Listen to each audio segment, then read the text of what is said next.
دکھایا جاتا ہے جو بظاہر ایک تفریح گاہ جیسی نظر آتی ہے جہاں لوگوں کی بڑی تعداد جمع ہوتی ہے۔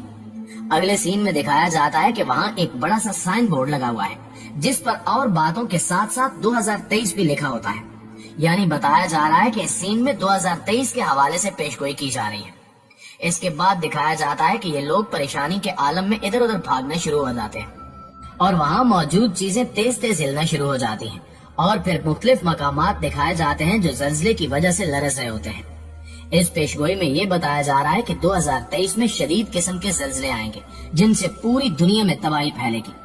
اب یہ تو صرف اللہ ہی کی ذات جانتی ہے کہ واقعی دنیا یہ تباہی دیکھے گی یا پھر صرف یہ پیشگوئی رہ جائے گی۔ البتہ ہماری دعا ہے کہ اللہ تعالی ہمیں اس تباہی سے محفوظ رکھے۔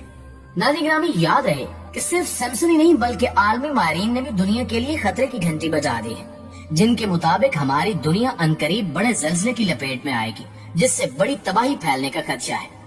عالمی ماہرین کی ایک رپورٹ کے مطابق دنیا کے 70% علاقے زلزلے کی خطرناک فالٹ لائن پر موجود ہیں، یعنی دنیا کا تقریباً 2/3 علاقہ فالٹ لائن پر موجود ہے، جس کے باعث بڑے بڑے ملکوں میں کسی بھی وقت زلزلہ آ سکتا ہے۔ اگر پاکستان کی بات کی جائے تو زلزلے کی زد میں آنے والے بڑے علاقوں میں کراچی سے اسلام آباد، کوئٹہ سے پشاور، مکران سے ایبٹ آباد اور گلگت سے چترال تک تمام شہر شامل ہیں جہاں ریڈ الرٹ جاری کر دیا گیا ہے،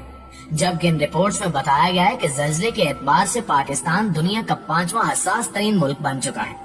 یہاں تک کہ اسلام آباد، راولپنڈی، جیلم اور چکوال جیسے بڑے شہر زون 3 میں شامل ہیں، اور کوئٹہ، چمن، لورالائی اور مستونگ کے شہر زیر زمین انڈین پلیٹ فارم کے مغربی کنارے پر واقع ہیں، اس لیے یہ بھی ہائی رسک زون یا زون 4 کہلاتا ہے۔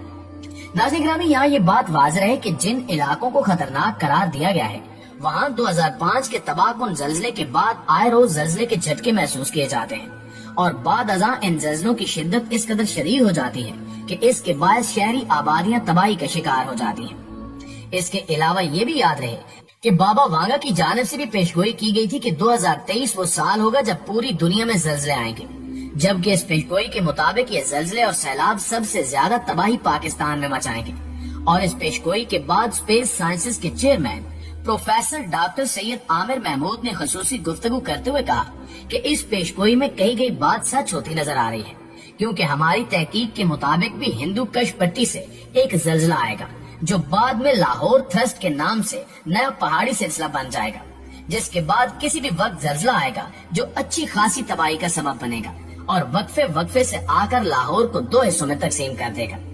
اس طرح ارضیاتی ماہرین کے مطابق پاکستان کے بڑے شہر گوجرانوالہ اور راولپنڈی میں اگلے تباہ کن اور ممکنہ طور پر بہت ہلاکت خیز زلزلے کا خطرہ مسلسل بڑھتا جا رہا ہے، جس کے خلاف حکام کی تاحال تیاری قطعی ناکافی ہے۔ ان ارضیاتی ماہرین کے مطابق اچھی خاصی آبادی والے ان شہروں کو جو پاکستان کی معیشت کے لیے بڑا سہارا ہے، وہاں مستقبل میں کسی بھی وقت ایک شدید اور بہت ہلاکت خیز زلزلے کا سامنا کرنا پڑ سکتا ہے۔ ان ماہرین کا کہنا ہے کہ سوال یہ نہیں ہے کہ ان شہروں میں یہ زلزلہ آئے گا یا نہیں، بلکہ سوال یہ ہے کہ زلزلہ کب آئے گا، اور اس سے بھی زیادہ تشویش کی بات یہ ہے کہ ان علاقوں کے باشندے ان طاقتور زمینی جھٹکوں کے لیے قطعی طور پر تیار نہیں ہیں، جنہیں حکام نے بہت عرصہ پہلے ہی اپنی منصوبہ بندی اور تیاریوں میں مد نظر رکھنا چاہیے تھا۔ ناظرین گرامی، ایک بات ذہن میں رہے کہ اس وقت ہم پر دجالی طاقتیں حکومت کر رہی ہیں اور وہ جب بھی جیسا چاہتی ہیں کر دکھاتی ہیں اور کسی کو کچھ پتہ نہیں چلتا، مگر یہ مستقبل میں ہونے والے واقعات کی ہلکی سی جھلک پہلے دکھا بھی دیتے ہیں، جیسا کہ سمسن جیسے کارٹونز میں دکھایا جاتا ہے۔ ان طاقتوں نے ایسی ٹیکنالوجیز بنا رکھی ہیں جن کی مدد سے یہ کسی بھی وقت مصنوعی بارشیں اور زلزلے لا سکتے ہیں اور دنیا کے کسی بھی حصے میں تباہی پھیلا سکتے ہیں۔ پچھلے دنوں پاکستان، بھارت، تاجکستان اور افغانستان میں آنے والے زلزلے کے متعلق بھی مختلف تھیوریاں پیش کی جا رہی ہیں، جیسا کہ 6.4 کی شدت تک آنے والی اس آفت کو بعض لوگ قدرتی قرار دے رہے ہیں، جس کے باعث پورے علاقے میں خوف و ہراس کی فضا پیدا ہوئی ہے۔ خاص طور پر پاکستان اور کشمیر میں لوگوں کے دل و دماغ میں 2005 میں کشمیر میں آنے والے زلزلے کی تباہکاریوں کی یاد تازہ ہو گئی ہے، جس میں ہزاروں لوگ ہلاک اور لاکھوں بے گھر ہو گئے تھے، اور متاثرہ علاقوں میں موجود عمارتوں کے کھنڈرات اب بھی اس سانے کی یاد دلاتے ہیں۔ تاہم بہت سارے لوگوں نے یہ تبصرہ اور تجزیہ بھی کیا ہے کہ حالیہ زلزلہ ہارپ ٹیکنالوجی کے ذریعے مصنوعی طور پر پیدا کیا گیا ہے، جس کا مقصد چین کو یہ پیغام دینا ہے کہ امریکہ کسی بھی وقت اس ٹیکنالوجی کے ساتھ چائنا سی میں سیلاب اور طوفان پیدا کر کے چائنا کے گرد گھیرا تنگ کر سکتا ہے، کیونکہ اس خطے میں کوارڈ کے نام پر ماضی وجود میں آنے والے اتحاد کے ارکان امریکہ، آسٹریلیا، بھارت اور جاپان پہلے ہی ملائکہ اسٹریٹ کو بند کرنے کے لیے تیار بیٹھے ہیں، جو بحر الکاہل میں چین کے لیے واحد بحری گزرگاہ ہے اور جس کے بند ہونے سے چین کا بیرونی دنیا سے رابطہ یکسر منقطع ہو سکتا ہے۔ 1993 میں ہارپ ٹیکنالوجی پر امریکی فضائیہ اور نیوی نے تحقیقات شروع کی اور 2015 تک اس ٹیکنالوجی پر تمام کام اور تحقیقات مکمل کر لی گئی، جس کے ذریعے موسم میں شدت پیدا کی جا سکتی، گلیشیئر پگھلائے جا سکتے ہیں اور زیر زمین پلیٹوں میں ارتاش اور رد و بدل پیدا کر کے مصنوعی زلزلہ بھی پیدا کیا جا سکتا ہے۔ اس طرح ہارپ ٹیکنالوجی ایٹم بم سے بھی زیادہ خطرناک ثابت ہو رہی ہے،